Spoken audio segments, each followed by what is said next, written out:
Hello, everybody, to this special pilot episode of Crushing Comics, where I am actually joined by a special guest, actually my co-host, Faria. Faria, say hi. Hey, everyone. How are you?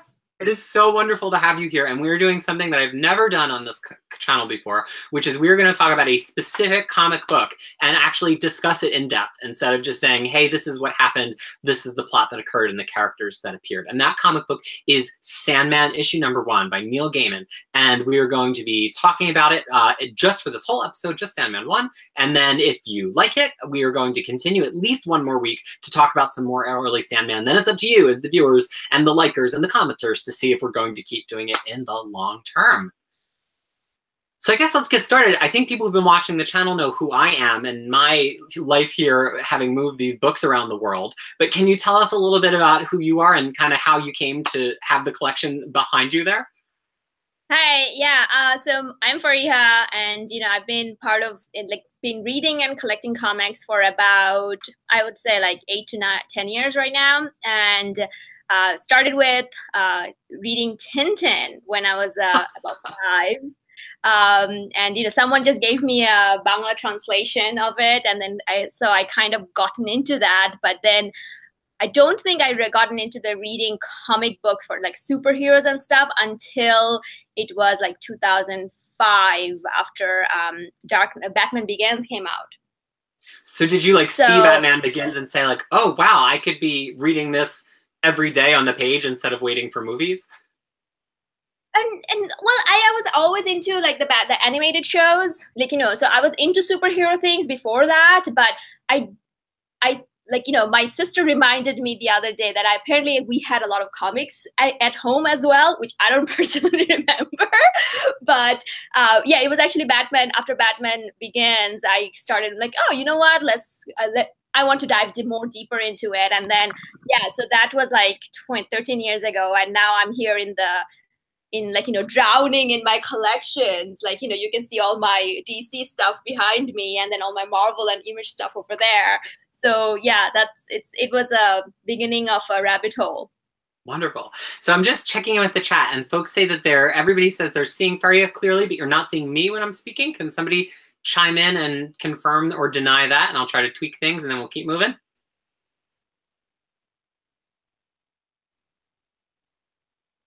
No comments yet. All right, well, we'll just keep moving and I'll try to figure it out as we go. I think that's one of these things where oh boy. It's downloading apps and things. There I am. Maybe now it's working. Well, if people can just chime in occasionally if you happen to be watching, and if I'm not coming up at all, I'll continue to try to tweak that here. These controls are pretty new to me, so I'll see what I can do.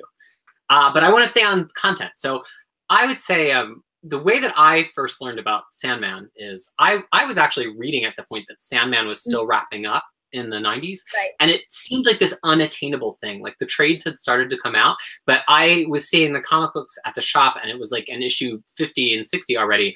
And the covers always looked so cool, but it just looked like really unattainable and unreachable. And I think that I learned more about it not from being somebody seeing it in shops, but from listening to Tori Amos, because Tori Amos on each of her early albums referenced Neil Gaiman and Sandman in the music. And so I kind of had this sense of them as these two creative people that were exchanging ideas all the time, almost some kind of old society of poets and playwrights. And so through being a listener of her, I became more aware of it. And then I really wanted to read it and realized that I could read it in a physical edition. So, but in the meantime, I read tons of other Gaiman other than comics. I had actually known him much better from novels like Good Omens and from his biography of Hitchhiker's Guide to the Galaxy called Don't Panic than I really did from any comic book. What about you? How did you come to Sandman and also Neil Gaiman? Oh, so this is the first time I'm learning about that Tori Amos has some relationship with the Sandman series. So I first learned about Neil Gaiman via American Gods back in 2003 or 4, I would like to say. And it was because I just finished Lord of the Rings and reading Lord of the Rings, not just watching it. I just finished reading Lord of the Rings, and I think I remember going to the library and saying that, oh, I need something like this. Now, I don't know how the librarian thought Lord of the Rings has anything to do with American Gods, but she handed me American Gods.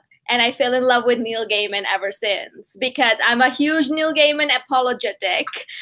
And he can do no wrong in my eyes. I read everything he ever written. And so I first read American Gods, then Stardust, then oh my God, Nancy Boys, like every single one of them. And I think someone said, then it came to my attention that, oh, he did this long running, graphic novel called The Sandman.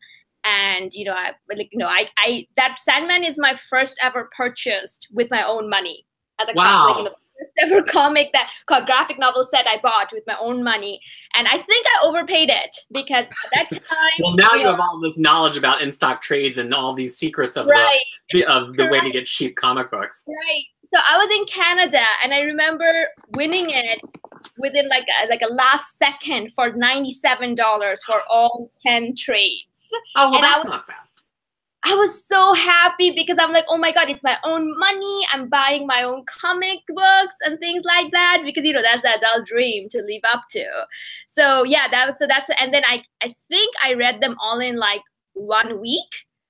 So, and one of the things about Neil Gaiman books that I can remember, that most of the time I can't remember plots. I can't remember what happened or who was in it, but I can remember how it made me feel. So when I read The Sandman, I remember feeling very scared, very wowed, and very like, oh my God, I have achieved something. Like, it just was like very interesting. Like, it just, like, as we're going to talk about more about it, it's filled with so much interesting, like, aspects of it that it makes you feel all these different ways. That's actually something really interesting, that I've only read the contents of the first Absolute. So there's already kind of this interesting disparity, if we get to go further with this, that you actually have some foreknowledge of what will happen. I know the ultimate result of the series just because I'm like up on what's happened in comic books, but I have no knowledge of all the material that comes in the middle. So I don't know a lot of the story that develops with the Endless, things that have happened with Death. I kind of only know the first, I guess, 2 trades worth from reading the Absolute. But something I want to tack in on from what we both said that will bring us towards actually talking about issue number 1 is we both know Neil Gaiman as this author of books, right? Like, we knew he did comics, but that's not how we met him in terms of his work.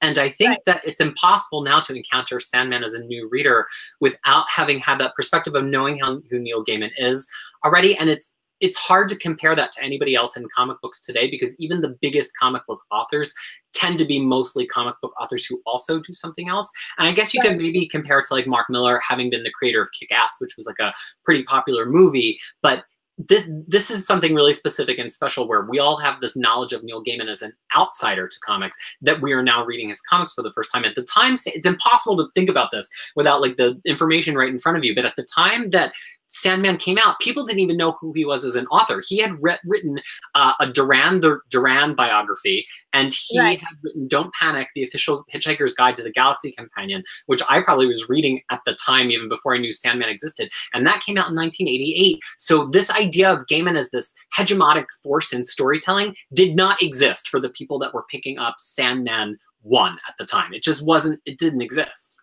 Right. And to me, that's an achievement of its own, because the thing is, as you will read and as we will discuss more, it's such high concept, material, that for someone, an unknown like that, to be given that opportunity, it tells you something. Like, it tells you like something like what Vertigo was willing, it was Vertigo. Yeah, Vertigo or DC was willing to take that risk.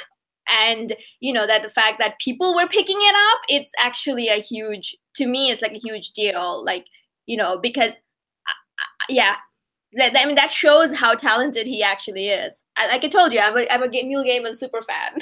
So for folks that are asking in the chat, some of the things that Neil Gaiman had done comics-wise before Sandman was he had written in 2000 AD the very famous long-running British anthology, and he had done some British comic books, and he had also, at the point that Sandman began, done Black Orchid with Dave McKean for DC Comics. So there were, and he had done an issue or 2 of Batman that around the same time, but because of the timing of those, he was pretty much already developing Sandman, I think, at the time that the issues of Batman came out. So again, it's much more analogous to somebody today that maybe we hear a little bit of buzz about, like the way Al Ewing had written like 2 issues of Avengers Assemble, and then he was all of a sudden writing all these books, much less like Donny Cates, to pick the person who's really popular right now, who had like 2 or 3 really successful indie books before he came to Marvel. It was much more like somebody who you maybe had heard of once, rather than somebody who you're like, oh yeah, I've been hearing buzz about this guy for a while. Right. And I think he became more mainstream after American Gods, if I'm not mistaken. Yeah. Or, I mean, you know. Well. So I think let's get into actual Sandman 1, because I think we covered kind of our history of Neil Gaiman, and people here presumably to talk about Sandman. If you're in the live view, feel free to chat if you have read #1 ever, or if you read it recently, or even if you read it today. So Sandman #1 starts with not the Sandman. It starts in 1916, during World War I, and it starts with this person who's trying to capture death, and instead he captures Dream. And so the first question that I really have in reading this that we don't find out right away is like, I know he was just fishing for an endless, but that seems like a really wrong turn. Like, what if he had gotten destruction? How did he wind up with Dream instead of death? So one of my kind of like what you call it, the theory behind it is that he had all these elements that he was kind of dancing with. Remember at the beginning, like, you know, when he was calling for it, and he actually acquired the book from the museum. Right. You know, one of the curator of the museum given him the book. So what I was thinking is that it could be that the book was wrong. Okay. It was it was the wrong book that was passed on to him. Or the second idea was that, you know, in one of the elements he has is an angel angel feather that he talks about. Maybe it was an angel feather.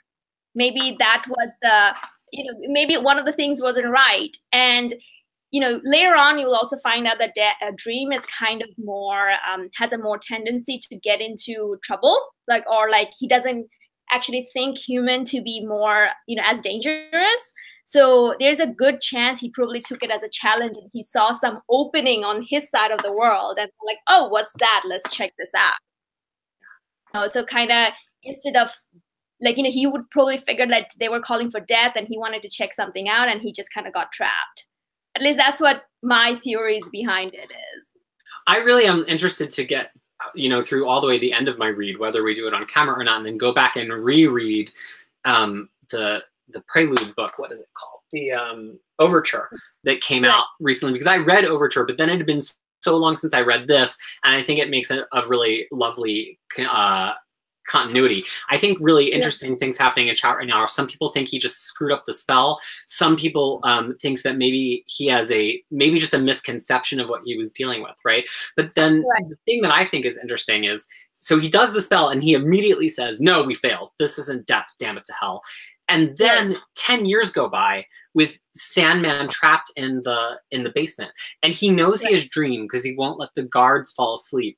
But he's kind of like waiting for his son to catch up with him in terms of figuring out its Dream. And, you know, we all know that if he had death, he wanted to have the power over life of death itself. He was going to like demand from death, like, make me live forever or remove my mortality or something. But at the point that you have Dream for 10 years, I think it's interesting that he does steal the artifacts, but he doesn't seem to be deriving a lot of power or even notoriety from having Dream. He's got these, you know, he's got these guards on at all times. People know that he has a captive, but I don't know. I think it's interesting. Like, and Dream, of course, isn't talking to him, so it's not like Dream is making it easy. But I think it would be interesting to think about, like, if you had Dream captive, wouldn't you be trying to elicit some kind of thing from him, like find out about the dreams of your enemies or something like that? Well, I think that kind of falls under the whole thing about oftentimes that those kind of, like, you know, evil people think that death or power, like, you know, Dream is not useful, you know, because that's something recurring for other Neil Gaiman books as well, that, you know, he often talks about it like that most of his bad guys are often kind of, you know, don't think that Dream or something like intangible like Dream can be powerful enough. Mm-hmm. So to him, he didn't quite think that Dream was powerful. Like, if you know what I mean? So that's the reason that he probably thought that, oh no, I want death. Like, why do I care about Dream? And I also think that that plays out thematically, not to get too far ahead, but just to talk about the material and the issue, that death is an endpoint, right? And he wants to have power over this endpoint, this milestone, this thing that he sees as an immutable facet of being alive and a human. But dream is something that pervades our whole lives. Like if you have power over death, all you have power over presumably is that moment, that milestone moment. But as we see throughout the issue, some of these people who are trapped in dreams for years and other of these people who are left sleepless and can't access dreams, that dreaming is much more a pervasive element of our life. And I think it's like Gaiman does it. I think you brought up a good point that Gaiman does this really interesting thing, and without saying it outright, which is like you wanted the thing you thought was so powerful, but look what happens when you remove dreaming from the world. Isn't a world without dreams like almost more terrifying than a world without death? Right. And and that's one of the things, like those of the listeners and the viewers, they can also say, like, in American Gods, I haven't seen the TV show, so I can't speak for that, but in American Gods, the enemies were television, internet, or modern technology, which was very, like, you don't think that they're enemies, right? Yeah. But they are. So it's like what he often tries to, like, tries to show in his books is like things that you don't think about are often the more dangerous and more powerful than you would think. So, and I think that's one of the things about, I think, what's his name? Burgess. Yeah. His failing was he never thought Dream to be threatening enough, or that the fact that he could utilize, like, weaponize him some way. Not that he would succeed because Dream wasn't cooperating with him, but, like, he never even, like, that thought didn't even cross his mind. Yeah, and I think we really get to see, with all of his machinations and planning, how little he really is. And folks in the comments are bringing that up now here. Like, did he maybe think he was going to trade Dream for death, or bargain with Dream in some way? Later in the issue, Dream says, like, good, kind of good thing he didn't get death, because he wouldn't have known what to do with it. And right. I think even though he's presented Burgess as the point of view character and his son too of this issue, and made out to be really strong and important, you very quickly get the sense that their power is just childish and kind of dwarfed by the power of Dream. Right. And to the point that one of the viewers who just chimed in said, that, like, because Dream gives you power over all of the living, like, living on becomes, without dreaming and without your full self, is that as bad as death? Like, really, does Dream in a way supersede death in a way? In that his power extends across the whole mortal coil. I think that's, like, in the upcoming issue, they do talk about it, especially when the All Seven Endless comes together. Oh, I can't wait. Yeah, I vaguely remember that they try to say that who is more powerful, and I think that it's not so much of a spoiler, but it's kind of in the end you kind of figure out that they're all needed, or they're all powerful. Like, you take one out and you kind of lose the whole system in a way, kind of thing. But I also do, like, from reading, I don't think, did he know that Dream and Death, they're all related, or that they're connected? Because I think it's something that his son figured out, that, it's actually Dream, and, it's not Destiny or, any of that. I think he knew that Dream and Death are connected. Let's see. So they're looking at the picture, and he says, "Why do you think I ordered that none of the guards were to sleep? He had to be one of the endless. So which one? Not Death. We knew that. Destiny then? Desire? Dream was the only one that fitted the bill. I was hoping you'd work it out on your own one day, though, and you have." So the father eventually got there, and was kind of waiting for the son to get there. So he knew that there are seven endless, and he captured one of them, and he kind of, by elimination process, figured out it was Dream. Yeah, and even says that, like, it's useless to negotiate with Dream. So, like, I guess he's kind of off screen gone through some of the things that he might be able to compel him to do, and realizes that it's just a waiting game, and and he eventually loses out on the waiting game. So actually, I want to take a brief sideline and just ask, have you ever read the comic Umbrella Academy? Yes. So I just read Umbrella Academy yesterday for the first time. It's, like, on my list of, like, modern classics to get through this year. And the way you were talking about the endless really reminds me of Umbrella Academy, in that, like, there's all this debate about which one is the most powerful one and which one is useless. And the one of them goes missing, and they're like, oh, well, he must not have been important just because he's missing. And it seems like it really parallels this well in the way that people think about the endless. And they put value on Death, but Death is, like, the only one who's kind of, like, overtly powerful, but also this idea of balance, which Philip just brought up in the comments, of, like, they're only strong when they're all operating in full. Like, having Dream take taken off the table means that death means something different because there's some people living a living death right now. And the debate over who is more powerful is very contextual. Like, is the most powerful one the one who's physically strongest or the one who can change hearts and minds? And I think Umbrella Academy, in a very silly way, did that in a way that was very pleasing to me, and that they gave you what one of the characters thought in the beginning of every issue, but then the whole issue is kind of proving you wrong, or proving that character wrong about who is more important and who is less important. And I think that I think there's a lot of shades in that in this. I'm sure that to some degree, you know, Sandman was one of the many, many influences that was in Gerard's Way bag of influences. Yeah, funny that you mentioned that, because if you go on Goodreads, Umbrella Academy is actually a recommendation if you liked Sandman. Oh, nice. So, you know, and that's how I got to read Umbrella Academy, because Goodreads told me that, oh, this is a suggestion because I 5-starred all of the Sandman. So there is, I think, and when I was reading it, I actually thought the same too. Oh, it's a group of, you know, bunch of brothers and sisters. I think there were 12 of them, right? Like, you know, or however many. And, it might have been 7. It might have been the same, because I think it was 7. Yeah, because the woman that they think doesn't have any power is number 7.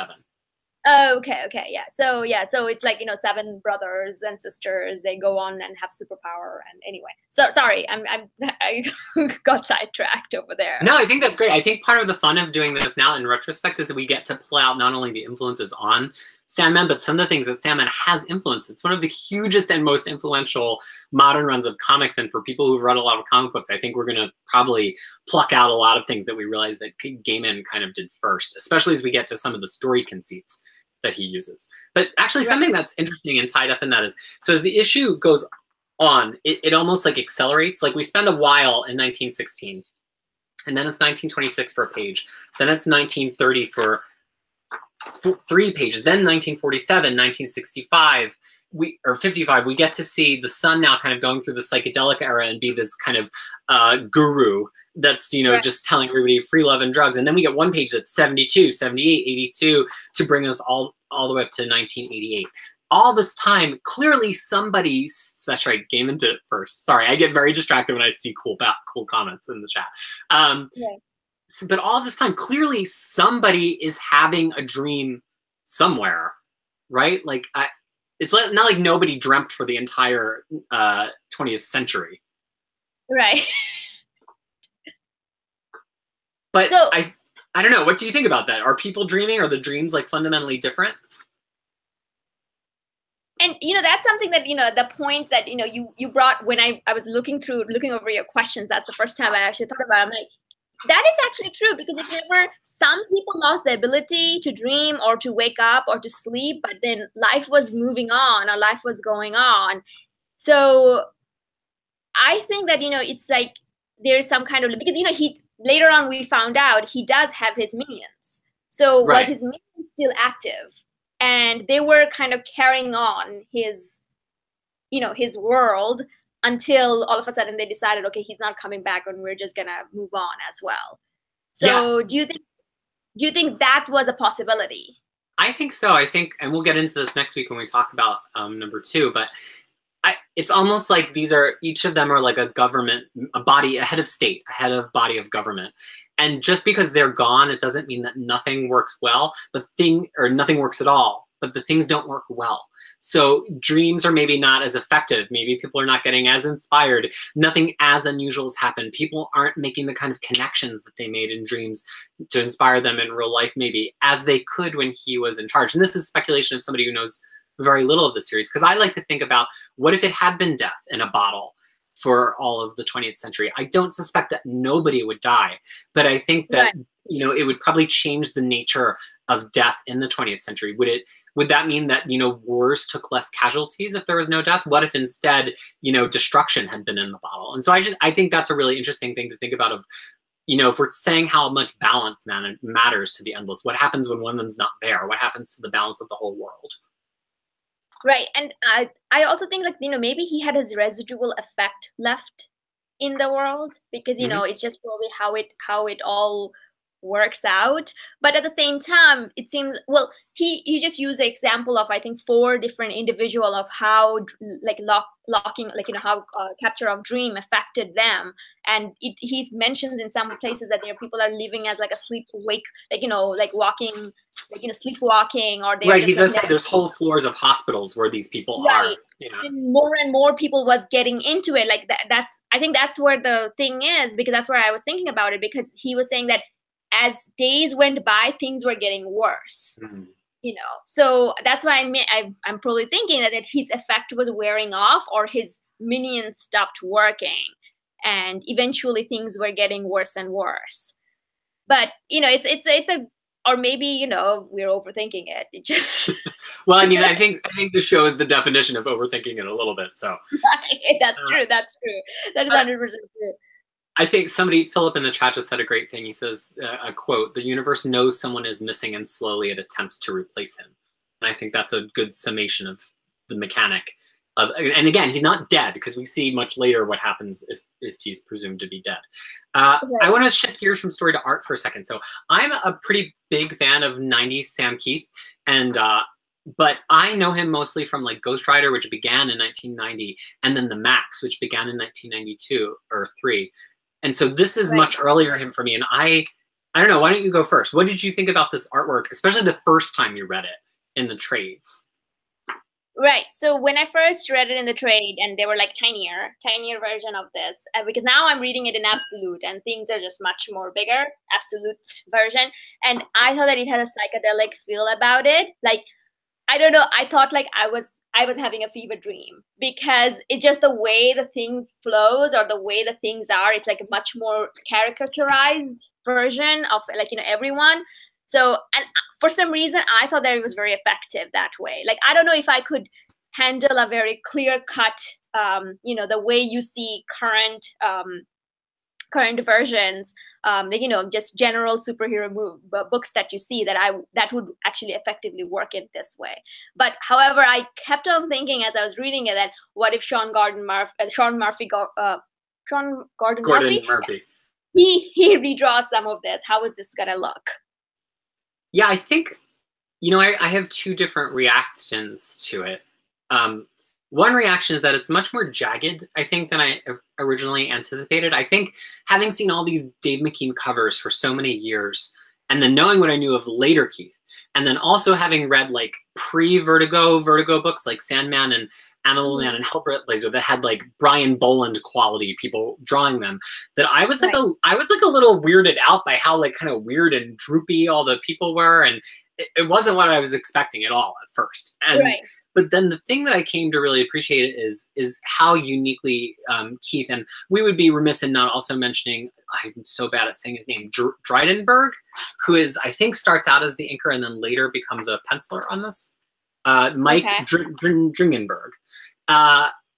I don't think that you could do this kind of very dreamlike Sandman without Keith's ability to play with page layouts. And I don't just mean like the fractured layouts and the page he does where he's looking through the peering glass and the door and all the things like that, but even the way that the all of the framing of the page is, you know, illustrated as if we're reading this illuminated manuscript.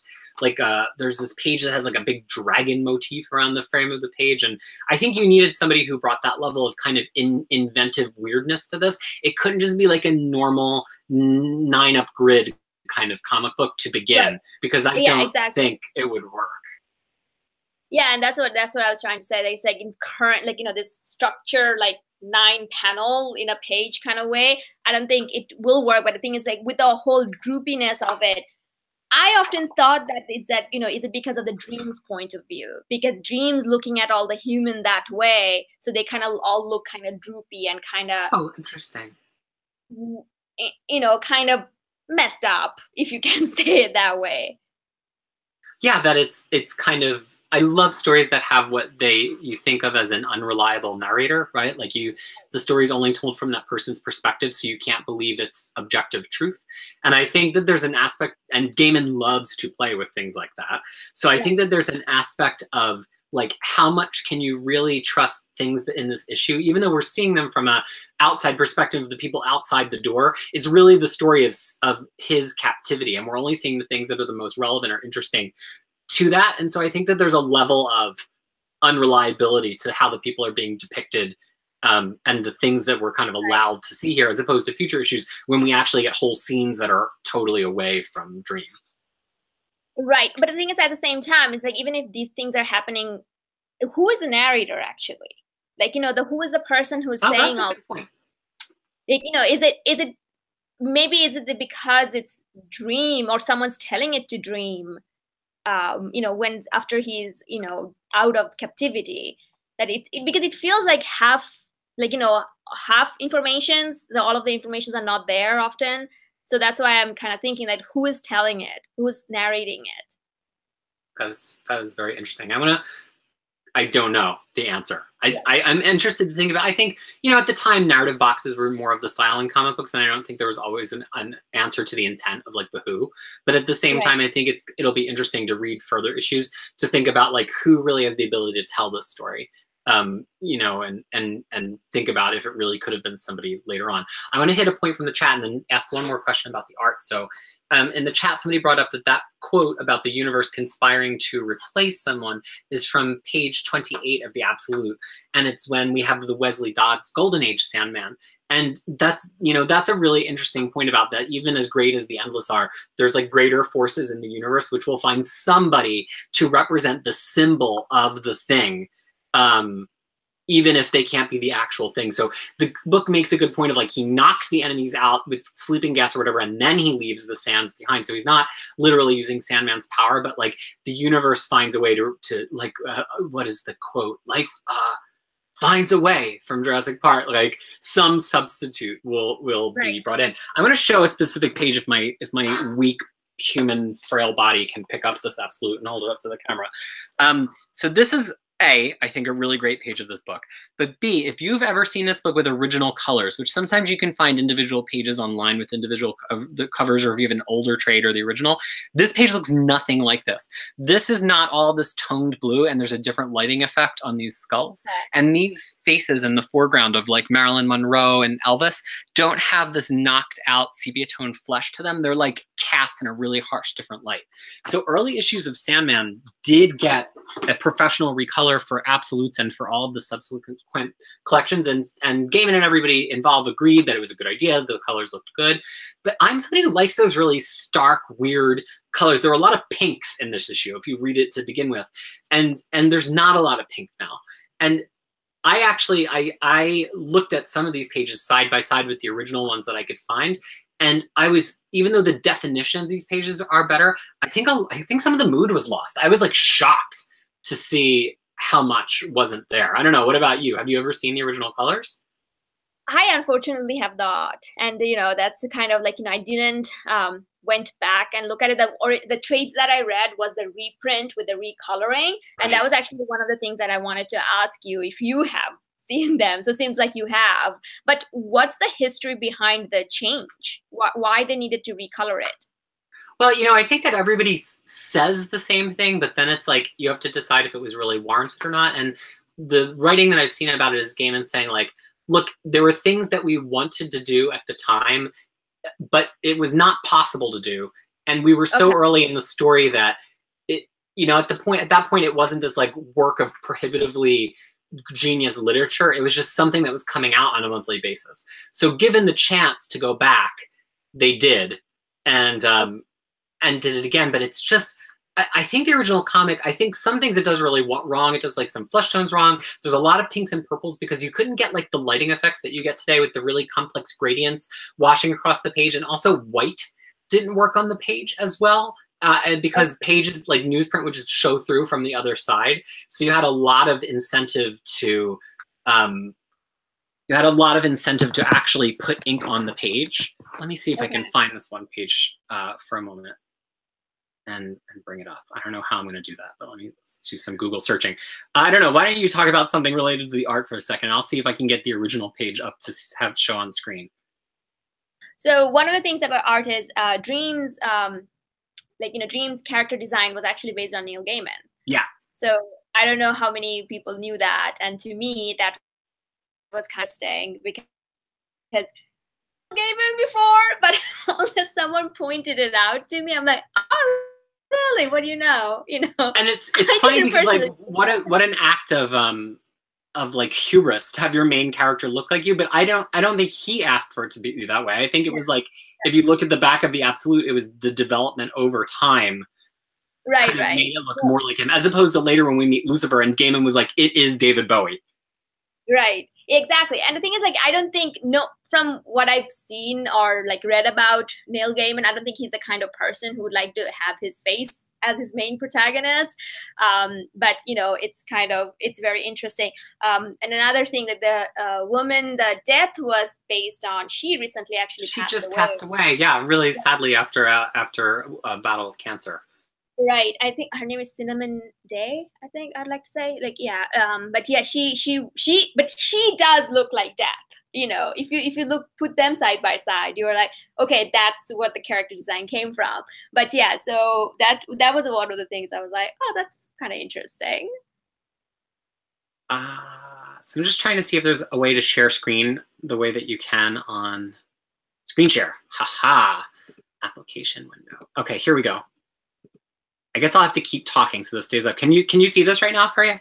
Yeah, I can. Oh my God, that's completely different. Yeah, so this is that original page. It's just, I happen to have bookmarked it because I was like so taken by it.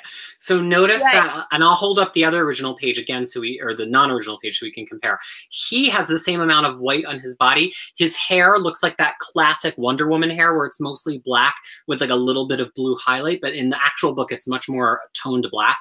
The sweep of the skulls in the Absolute is orange, and here they're pink, and I just don't understand, or not even skulls. They're like moons that are maybe also heads that are also clouds. And I don't understand why you would change them from pink and purple. And then this whole wash of color in the book is blue that fades up more to white. Whereas here it's got more of like a green wash underneath of it, which might have been a show through thing on the page.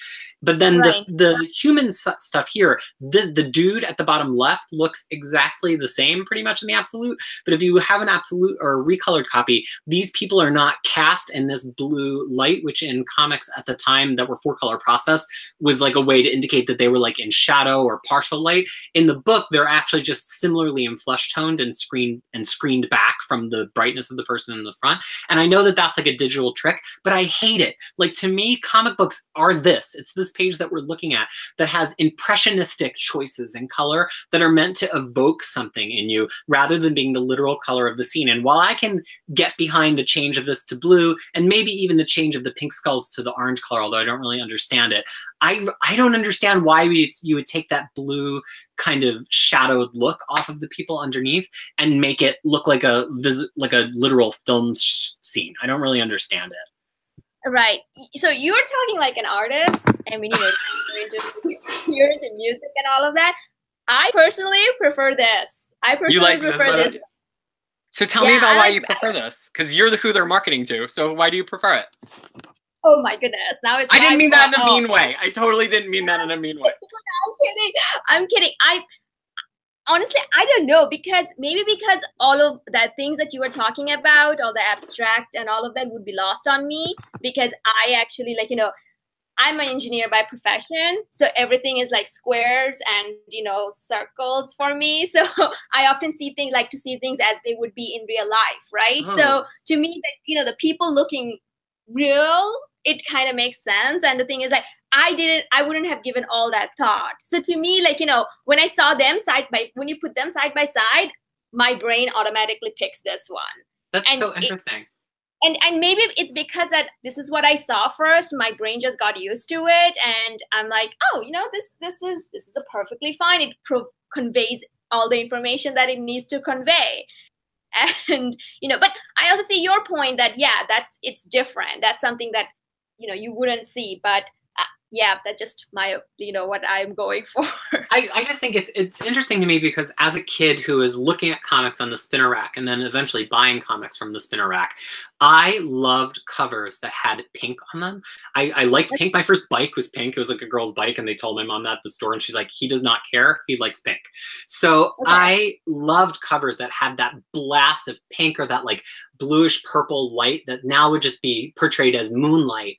you know, kind of glistening off of somebody's skin. And so I love when I open up an old comic and there's a page that has these heavy colors that you don't get to see in the real world, because to me they were part of the heightened reality of comic books.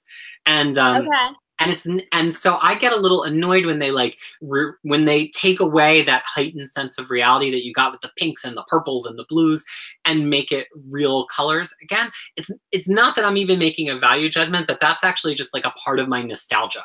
And it's hard for me to evaluate if it looks good or not without the nostalgia effect, because it's such a part of my nostalgia that I can't even like completely turn it off and be objective about it.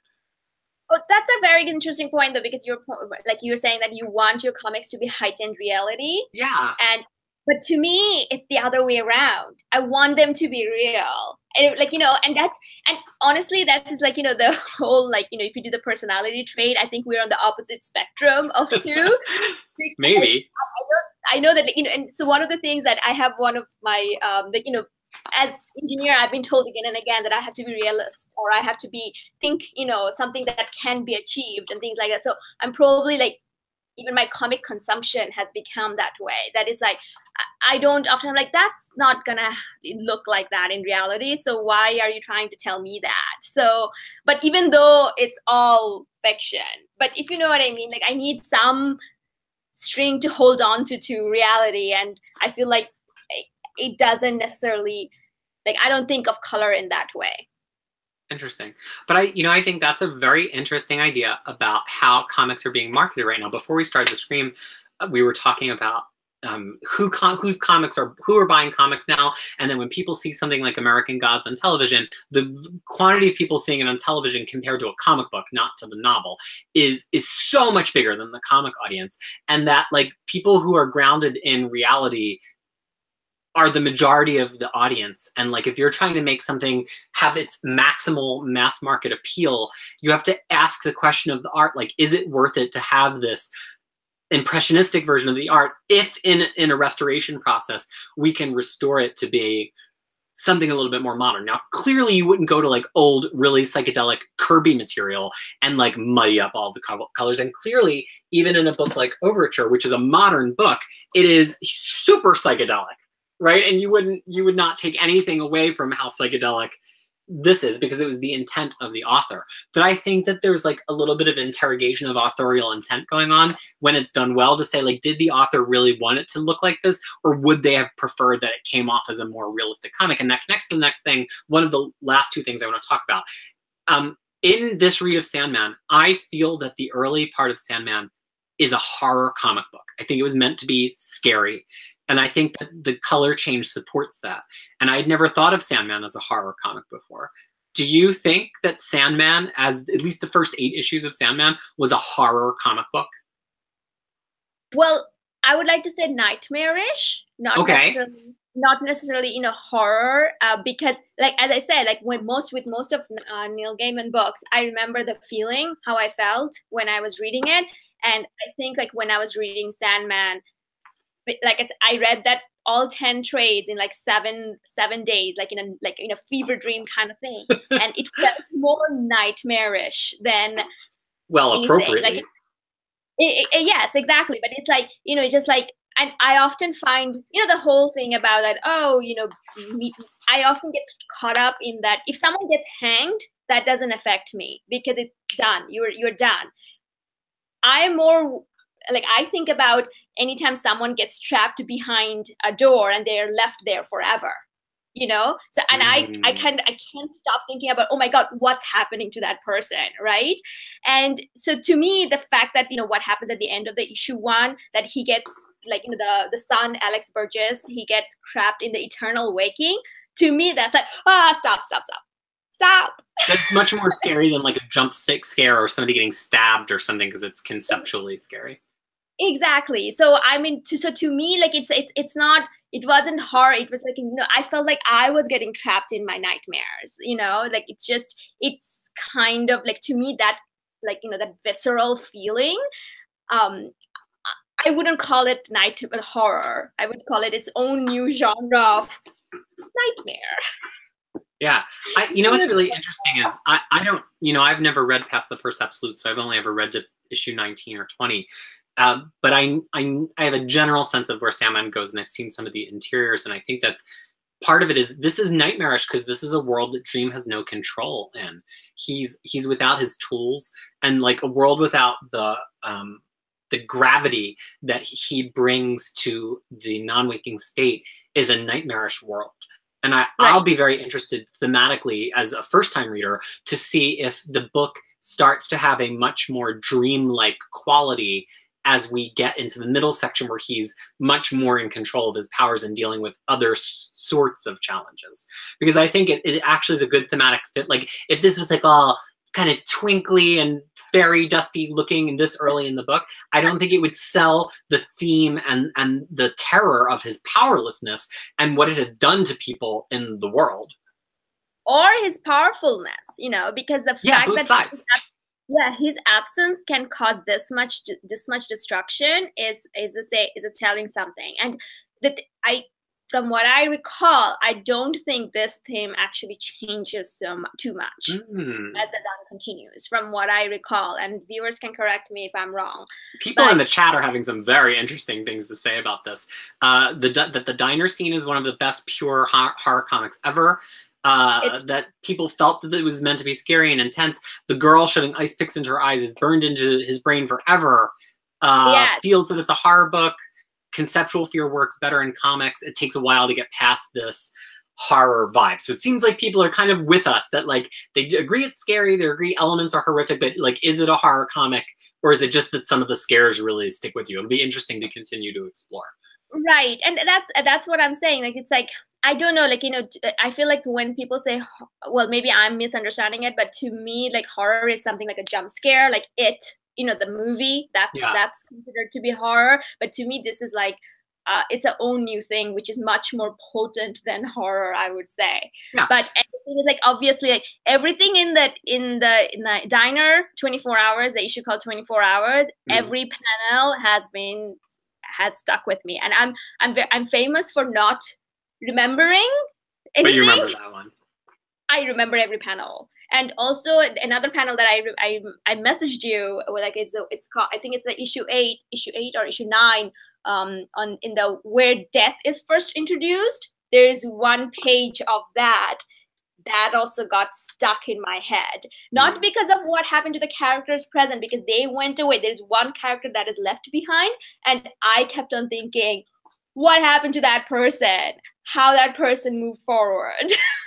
Well, I think that's a great chance to talk about what we're going to do moving forward, because now we're starting to tease about some of the other issues. So this all began because Freya and I had just randomly messaged each other on Facebook and discovered that we were both rereading Sandman this year. And we'd actually been trying to keep pace with each other. So that turned into, maybe we should talk about it. And then we were talking about it in Messenger, and it's turned into this. So we're a little bit ahead of one, clearly, in our read. We're going to come back next week at this same time, and we are going to talk about just issues 2, 3, and 4. So that'll let you get a chance to look at the dream world and see Dream try to get back 2 of his 3 tools. So if you're reading an absolute, you've got it. If you've got Preludes and Nocturnes or one of the other trade versions of this, it's just half of the Preludes and Nocturnes story. But that'll give us 3 whole issues to get through, and it's taken us almost an hour just to talk about 1. So next week, I would love it if people come with their own thoughts, theories, questions, concerns about 2 through 4.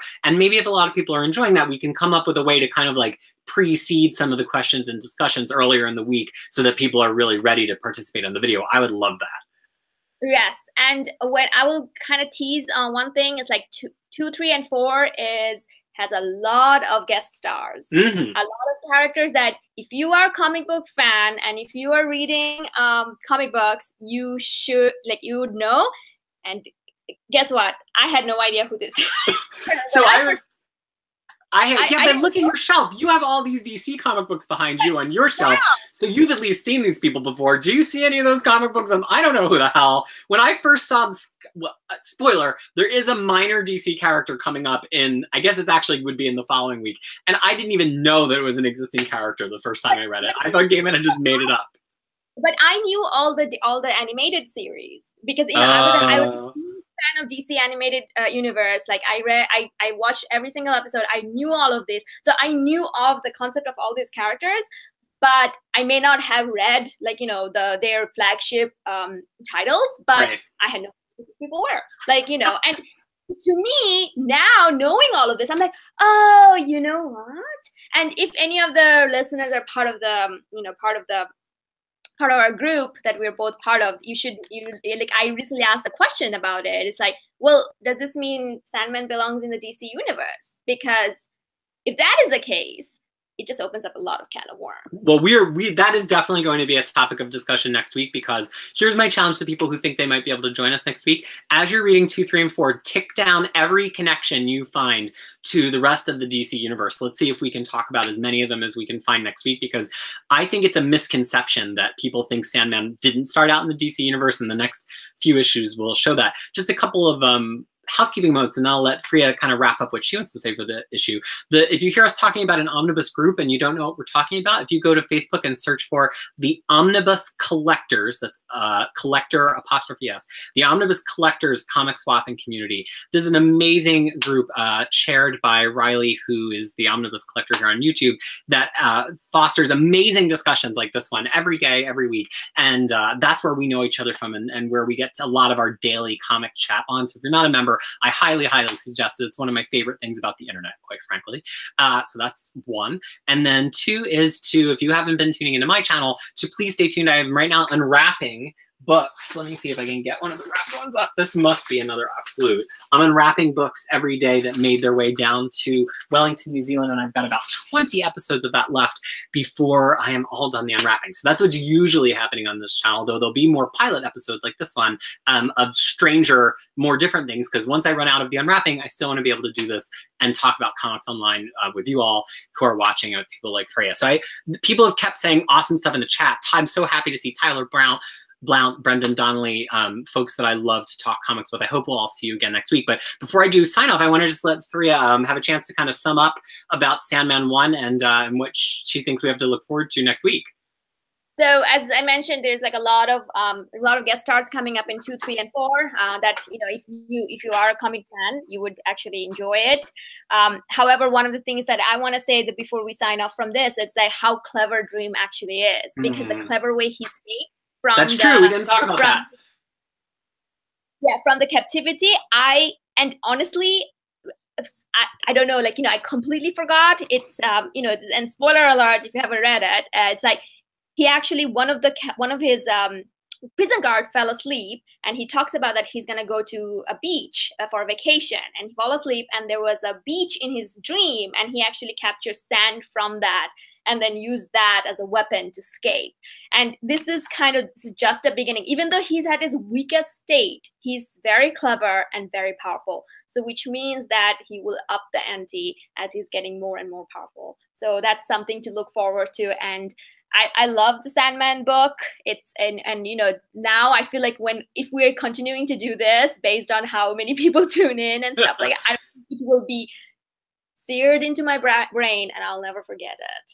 Well, you know, Sandman, if we only stick with the original run, is only 75 issues long with a couple of specials here and there. So this, you know, we could knock this all out like as if it was one season of television in like 10 to 20 episodes. So if you like this discussion, if you want to have a reason to read Sandman every week and then come and talk about it, things that maybe would have seemed onerous back when we were in high school, but now are a fun thing to do when we're an adult, let us know in the comments after this video gets published in archives. The live chat I've discovered goes away, so you can still comment on the interview after, or on the show after that. And we will see you back here, same bat time, or same sand time, same sand channel next week to talk about Sandman 2 through 4. Freya, thank you so much for being my first ever host of Google Hangout. This was a dream. Yeah, thank you for having me. And you know, it's gonna be fun. I can already feel it. Excellent. I'm dreaming about it. And we'll keep up the bad puns next week too. So thanks for everybody who's watching, and we will see you again. Dream a little dream of us until you see us again next week.